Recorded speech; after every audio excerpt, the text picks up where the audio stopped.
గురువుగారు మీకు గురు దక్షిణగా ఏం కావాలో అడగండి అని గురువుగారిని అడిగితే పక్క రాజ్యంలో రాజుగారి భార్య పెట్టుకున్న కుండలాలు కావాలి అని అడుగుతారు. ఎందుకో తెలుసా?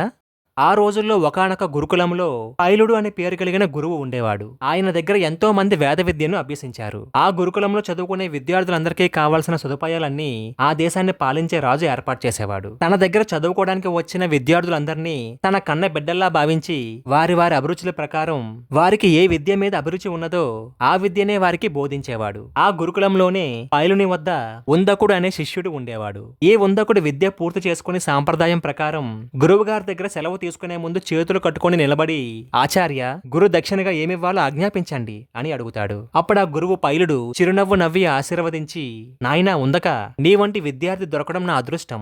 గురు దక్షిణ ఏమీ అవసరం లేదు, వెళ్ళిరా నాయనా అని చెప్తాడు. కానీ ఆ ఉందకుడు అలాగే నిలబడి, గురు దక్షిణ చెల్లించకుండా వెళ్లడం న్యాయం కాదు, కాబట్టి ఆజ్ఞాపించండి అని అడుగుతాడు. వాడి ధర్మ నిరతే పట్టుదల చూసిన గురువు సంతోషించి, నాయనా ఉందక, ఎంతకాలం నువ్వు చేసిన సేవను మించిన గురుదక్షిణ లేనే లేదు. కానీ నువ్వు తప్పదు అంటున్నావు కనుక ఆశ్రమంలోనికి వెళ్లి అమ్మగారు ఏం కోరుకుంటారో అడుగు అని చెప్తాడు. వెంటనే ఉందకుడు లోపలికి వెళ్లి గురువుగారి భార్యకు నమస్కరించి విషయం చెప్పగానే అప్పుడు ఆ గురుపత్ని, నాయనా ఉందక, మీ గురువుగారి దగ్గర పౌష్యుడనే రాజు విద్య నేర్చుకున్నాడు. ఆ రాజు భార్య ధరించే కుండలాలు నాకు తెచ్చిపెట్టు అని అడుగుతుంది. అప్పుడు ఆ ఉందకుడు గురుపత్నికి నమస్కరించి బయలుదేరుతూ ఉండగా, నాయనా ఇంకొక ముఖ్యమైన విషయం, ఇంకొక 4 రోజుల్లో నేను ఒక వ్రతాన్ని చేయబోతున్నాను, ఈ లోపుగా వాటిని తీసుకుని రావాలి అని గురుపత్ని చెప్తుంది. సరే తల్లి అని చెప్పి ఉందకుడు బయలుదేరతాడు. కొంత దూరం వెళ్లేసరికి ఎదురుగా ఒక మహావృషభం మీద ఒకానొక పురుషుడు అడ్డంగా వచ్చి, ఉందక ఆగు, ఈ గోమయం భక్షించి వెళ్ళు, అనుమానించకు, దీనిని మీ గురువుగారు కూడా భక్షించారు